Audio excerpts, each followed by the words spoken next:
Welcome to From the Basement Up. My name is Michelle Brandress, and today's episode highlights CEO and founder of Happy Mass, Melinda Hwang. Happy Mass was launched in the early days of the pandemic. Melinda created an essential product that was born out of love and backed by 20 years of science. Melinda, a mother of 3 children, received a box of masks that her father had developed with scientists during the 2003 SARs virus epidemic. She quickly noticed that these masks easily allowed her kids to laugh and talk. This was something that other parents noticed as well, and requests began pouring in. Stay tuned to hear Melinda's story of how Happy Mass came to be. Hi, Melinda. Thank you for joining us on From the Basement Up. Hi, Michelle. Thanks for having me. So I actually wanted to let our listeners know Melinda is actually in a foreign country right now. So I thought this is kind of interesting. We'll get to this in the interview. But could you tell us about Happy Mask? Yeah. So Happy Masks are a reusable face mask with N95 level protection. What makes this different from N95 mask and a lot of other disposable masks, such as KN95 mask or KN94 mask, is that our masks are washable, have been proven and tested to withstand 50 washes and still maintain a 95% level of filtration efficacy. Relative to other fabric masks, they have one of the highest standards of filtration out there, while still being really comfortable because of this unique, we affectionately call it a beak shape, which lets the mask sit away from your nose and your mouth. So anyone who has to wear masks for a long time, whether they're traveling or a student at school or a teacher, that feature really makes a difference for them. And it's one of the things that sets our mask apart. Well, and also the 50 washes. That's fantastic. Yeah. That's great news. Thank you. Yes. So actually, if you don't mind, tell us about you and tell us about yourself. Yeah, so you mentioned I'm a mom of 3 kids. My kids are ages 6, 7, and 9. I always have to think, like, wait, did they have another birthday again? And I worked in corporate America for almost 20 years prior to starting Happy Mask. And I actually wanted nothing to do with entrepreneurship for the longest time. My husband was more the entrepreneur, and I thought I wanted to be the stable corporate person who provided the insurance and had the stable salary. And it's just an interesting thing where you think you know what path you're on and what you want to do. And as you get older, sometimes you realize you actually don't know, or you change your mind. And so it was after I had all 3 kids, and I was, I think, like 37 or around 37 at the time. I realized how unhappy I was working in corporate America. It was this constant, like being the first to drop my kids off at school and the last to pick them up, and having an hour to scramble and get them bathed and cook dinner, and hardly having any time, and certainly not having good quality time with them because I was so tired, needing to hire nannies and fill in the gaps. And I just felt like I was missing out on their childhood. I wasn't being a good mom, and I was constantly exhausted and felt pulled in all directions, and also not feeling all that fulfilled in my work either. And so it was right around that time when I realized I had to change something, and I couldn't continue down that corporate path. And that's when I started thinking about starting something of my own. What you're describing, I know a lot of us have gone through. Absolutely. And I feel like this is something that women, it's very challenging, and it's definitely resonating. So I know I want to get into Happy Mass, but now that you're on your own as an entrepreneur, what do you find that are the biggest benefits as far as, being a mom at the same time? Yeah, I think over the course of, working on Happy Mask, I've never worked harder in my life. But there's this feeling of I can do it on my own terms. I can do it early morning. I can do it late at night. And in fact, that's exactly how I started Happy Mask, was those early and late hours, because it was during the pandemic and our kids were all at home because they couldn't go to school. So they were doing Zoom school. And, not to put men down, but I think women are excellent multitaskers. We have this resilience where we're able to find the energy and the just that drive when you have a goal. You're like, I'm just going to get it done. I'm not, I might be extremely beyond tired, but I just have to get it done. I'm going to get there. I know what I need to do. And so I think I work really hard, but I don't feel like I am sacrificing parenting, and I think that was ultimately my goal. Is I never wanted to be the type of entrepreneur where I'm not going to see my kids. You hear that too, where like, I never see my kids. I travel all the time. I work, 80 plus hours a week. Like that has never been my style. That will never be my style.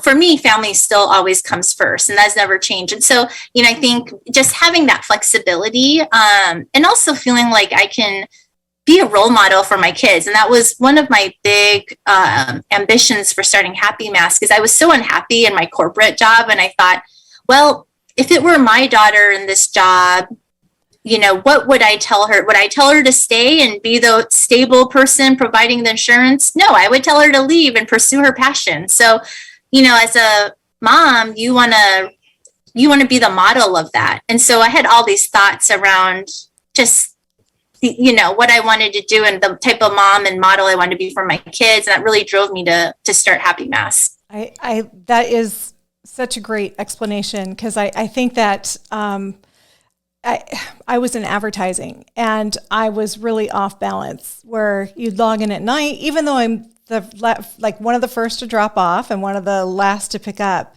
Once my son was going to bed, I was then opening my computer to work yet again. So I hear what you're saying, but when you're doing your own business, the flexibility is there. And I think that is everything. It's just, yes, you work long hours, but you're able to dedicate certain hours during the day to your children, which makes all the difference. I wanted to know, how did the idea come to you? Because I love that you had this technology and then you built it out. Did it come to you in pieces? Did you see the big vision, the big picture right away? Not at all. I would say the only thing that I knew was that I wanted to do something of my own. And so it was in January of 2020 when I left my corporate job. And when you think I'm going to start something of my own, what am I going to do? It's a really hard place to be, because you have all these ideas, and one day it's a great idea, and then the next day you're like, oh, that was a bad idea, and you start to think you're crazy. And I think I had thought about all kinds of different ideas, from paper straws to jewelry. And I think when the pandemic hit, I was committed to this idea in the apparel industry, where I was going to I lived in Los Angeles, so there's a lot of garment factories, and I had this idea around the type of clothing that I wanted to make. And then when COVID happened, I had these thoughts like, well, I'm going to do these fit parties and get people to try them on and get feedback. I was like, well, that's not going to happen because you can't see anyone. Plus, I need to parent my kids while they're doing their Zoom school. And so I actually everything was kind of paused. And then when my mom sent a box of masks, because she was so worried about us with the pandemic, I didn't open up the box and think this is going to be a business idea. I was actually kind of annoyed because she sent us so many masks. We were a family of 5, and she sent 40 of them. And then I asked her, well, why did you send me so many? And then I was like, how much were these? And they were kind of expensive. And I was like, why did you buy so many? They're so expensive. Anyways, more than our family needed. So I started handing them out to my close friends.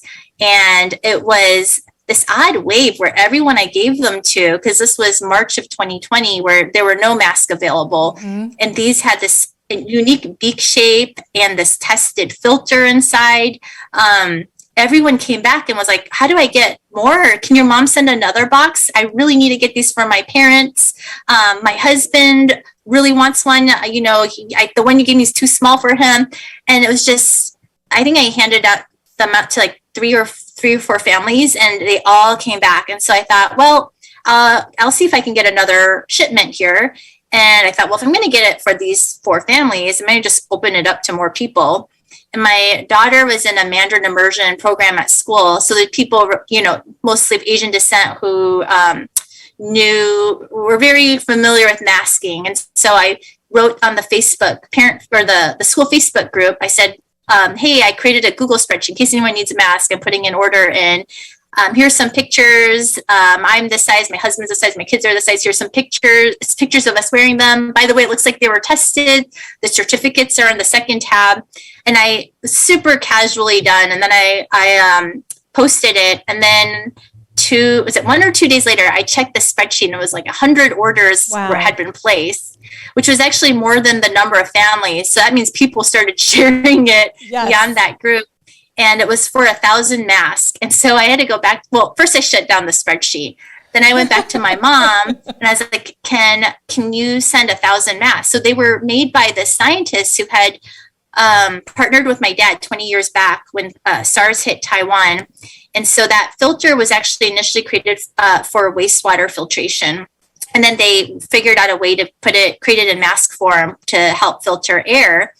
And this man, the scientist, so my father went on to work on other projects and the scientist retired. And this was basically his pet project for the last 20 years while he was in retirement. He had like a small family run sewing company. And if you wanted to order, you would text him and he would courier it to you. You don't pick your colors as whatever scrap fabric was available. And so it's really family run, not meant to be commercial in scale. Okay. And so anyway, fast forward a month from then, this big box of masks arrive and I start texting, arranging for people to pick them up from my front door because I didn't want to see anyone due to COVID. Mm-hmm. And it was the same thing. People picked them up and it was this wave of text messages and emails of, can I get more? How do I get more? And it was it was this weird feeling because I was like, wow, I feel like there's a pull here. And I wonder if there's something here because I had been, tinkering with different business ideas. And so I ended up taking that mask to the garment factory in Los Angeles, who I'd been working with to think about pants. And I asked the head of the factory, how could you make these here? Part of it was I was wondering if I could actually have them manufactured in LA where I could have closer oversight of what was going on. And the other reason I wanted to know is I wanted to see how easy it was for someone to replicate these. Okay. And he looked at it and cut it open and he said, there's no way we or any other factory will be able to replicate this because the way the trim is sewn on, the way the filter is perfectly fitted inside, like you're just not going to find anyone who can do that here. And right when I had that conversation, I was like, great, I'm going to go ahead with this. And so that was April of 2020, and we launched May 20th of 2020. Wow. Oh, my goodness. So you had to get a website done. You had to do everything. Did you get the website done that quickly within a month? Oh, yeah. This was so scrappy. It was, so I knew that when people tried the mask, they loved it. And there was this word of mouth thing happening. So I didn't want to stop selling them. So I created another Google spreadsheet. And what was different about this Google spreadsheet is I didn't recognize a single name on it. People started spreading it in different Facebook groups again.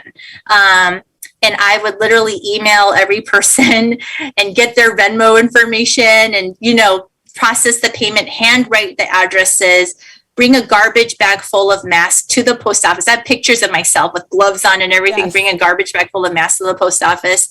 I found this developer in Romania.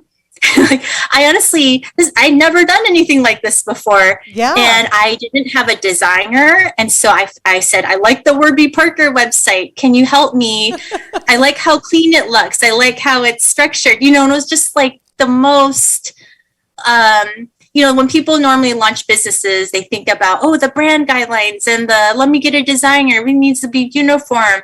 This was not that at all. This was like, the masks didn't even have a logo on them, like the packaging, in the first few batches. And it was just super scrappy. And thankfully, it was at a time when people were not that picky about their colors they got. They just wanted good masks. Mm-hmm. So, yeah, we launched the site in a month. Wow. And And that was, I meant, when I was waking up early, I think it was waking up like 4 a.m. every day to try to get like, 2-3 hours of work before I had to start making breakfast and monitoring the kids' school. And then my husband and I took shifts. Like I would get another hour during lunch. Then I would get another couple hours at night. He would do the bedtime. And so it was kind of crazy when I think back on that time. So it was just, it was crazy for everybody, but you are launching a full-on essential product in the middle of the pandemic. So that is remarkable. And you had a lot of press too. Did that just ratchet it up another level? Yeah. So in the beginning, we constantly had more demand than what we had supply for. And I didn't want to lose any of those sales. So we were doing pre-orders. And I would say on the site, this will ship in 4 to 6 weeks. And I wasn't trying to get press or even market because I was just trying to keep up with, this was a family run operation that's never scaled or never been commercialized before. So it was even a challenge to say, no more scrap fabric. I need consistent colors. Yes. The sizing needs to be consistent, just like it was all about trying to scale. And so it wasn't until I think all my focus was on scaling at that point, and managing the customers and making sure they're not too angry, that they have this weight. Mm-hmm. And then finally, when we started to catch up, it was fall of 2020. We started to tinker with Facebook ads, and then we hired a PR agency.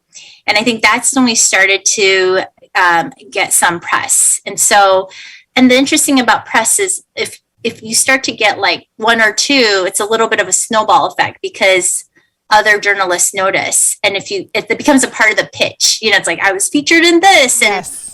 At the time, there were not a lot of really great masks. So this is a tip I would have for anyone who wants to start a business, is to try to focus on launching something that's differentiated, because it just makes your life so much easier. We didn't have to sell that hard because there was nothing like our mask out there that was reusable, a tested filter, and washable, and had that beak shape. Yes. And so it was, in terms of pitching it to journalists in a world where everyone was trying to look for good masks, it was appealing to them to talk about us because they have information that people are looking for. So, and so I think that's how the press started to happen. And I was curious, when this happens, how do you teach the science behind the mask? Because was the press good at that? Were they good at explaining the science, or was this something that you found yourself in a customer service position? Yeah, so I'm very involved in customer service. I still am to this day, because I just think it's so critical to understanding what your customers are thinking. I think, so there are different types of customers. Ours do tend to be the ones who like to do research, a lot of doctor customers. And so they want to see the certifications. They want to understand all the science behind, the liters per minute airflow in which it was tested, and the particle size.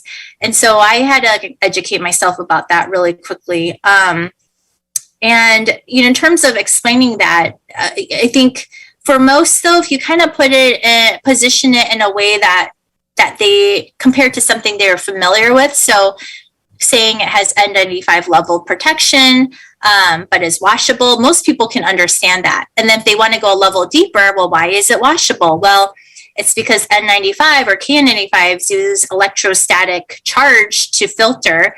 If it's electrostatic charge to filter, that means if they get wet, it loses all its filtration. It can get wet with rain, snow, even like high humidity. Oh, wow. Ours uses mechanical filtration, which means it physically has millions of nanofibers that physically trap particles.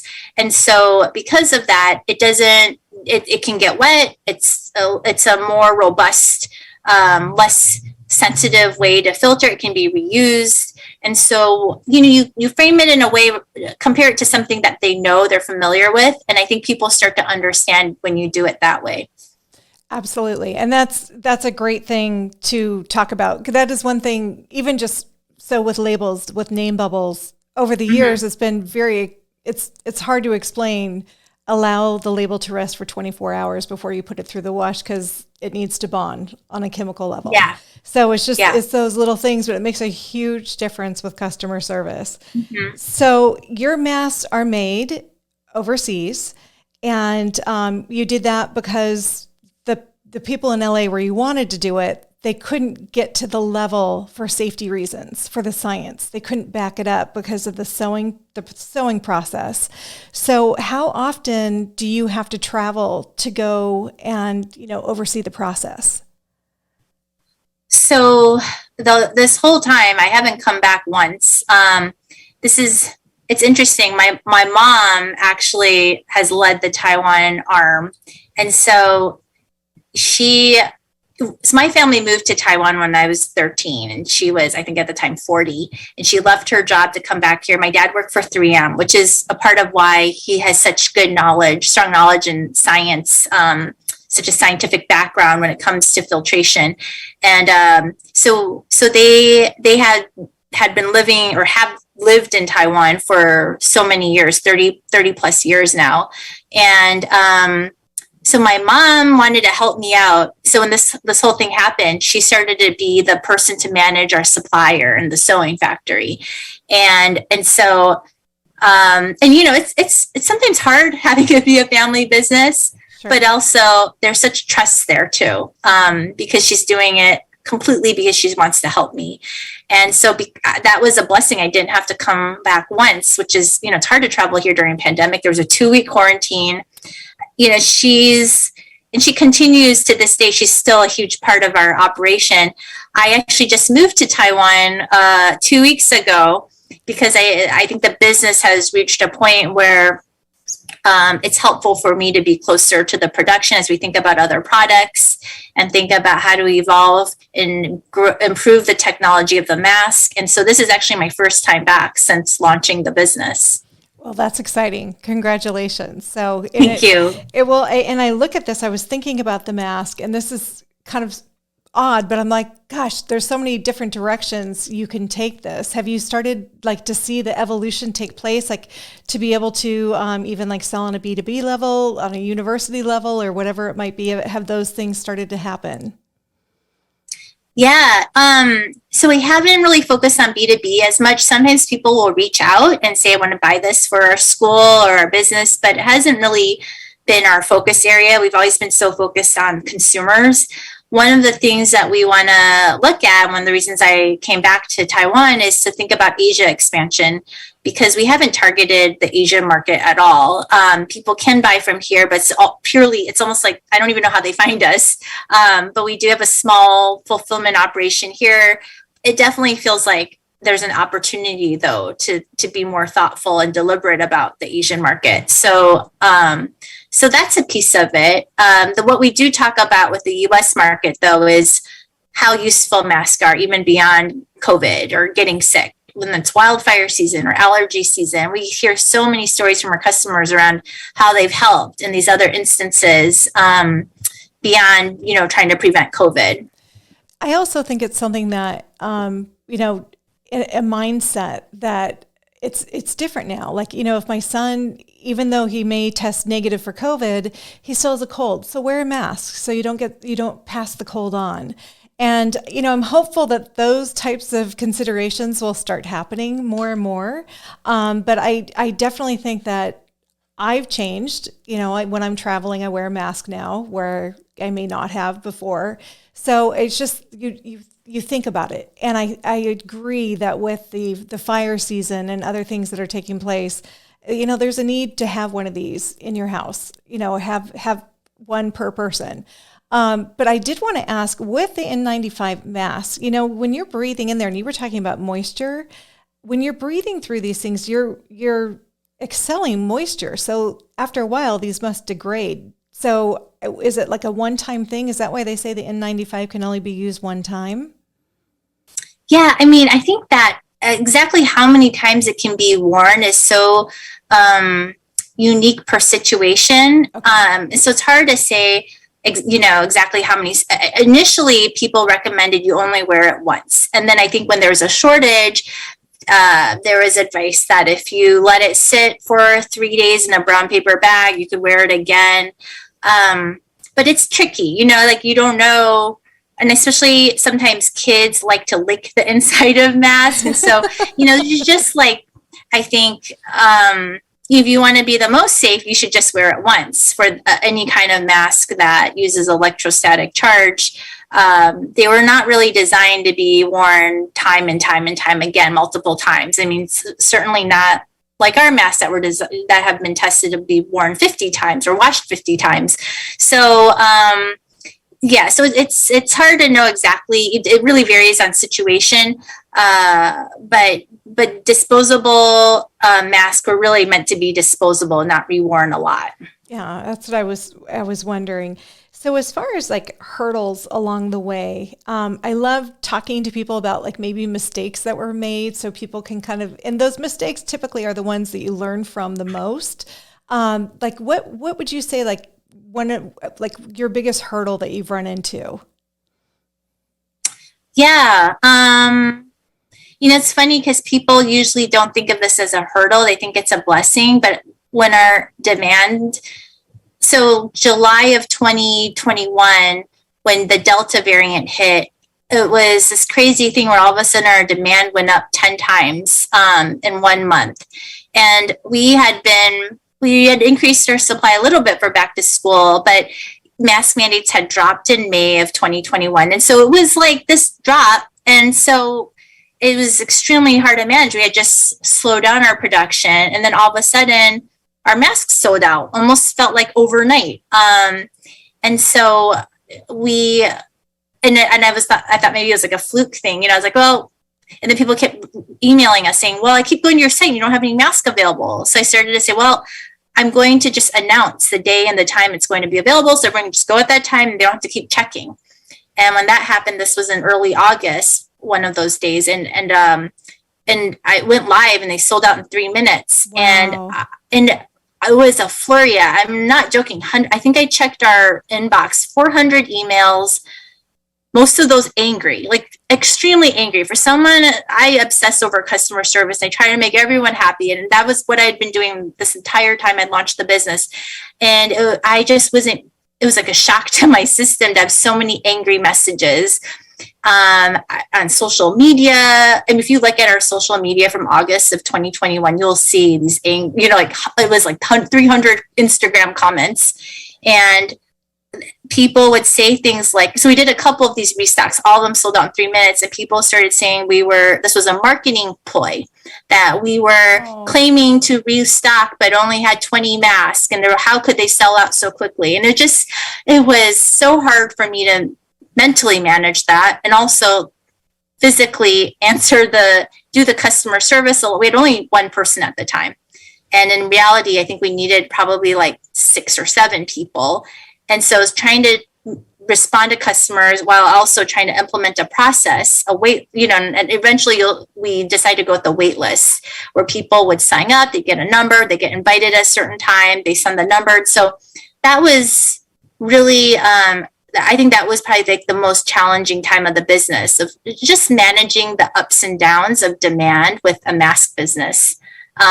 Definitely not normal. Most businesses are like a slow and steady upward trend, not up, down, up again, and dramatic peaks and valleys. Yes. So it's managing the variants that come around. And so that would be so difficult. I can see that. And as far as the biggest win, I would love to know, I'm probably part of it. You have a whole new beginning, which is really fantastic, that the move and the potential. So, but in your mind, what do you think your biggest win is? I think it's a real blessing when you realize you have a product that people want, it's what people call product market fit. It is such a blessing, and it's something that is hard. It sounds simple, but it's hard to get it. So I think when I realized this was a product people really wanted and would continue to want, and even now there's always a part of me that's like, well, what if all the mask mandates drop and these are all good things that kids are youngest 0 to 5 can get vaccinated.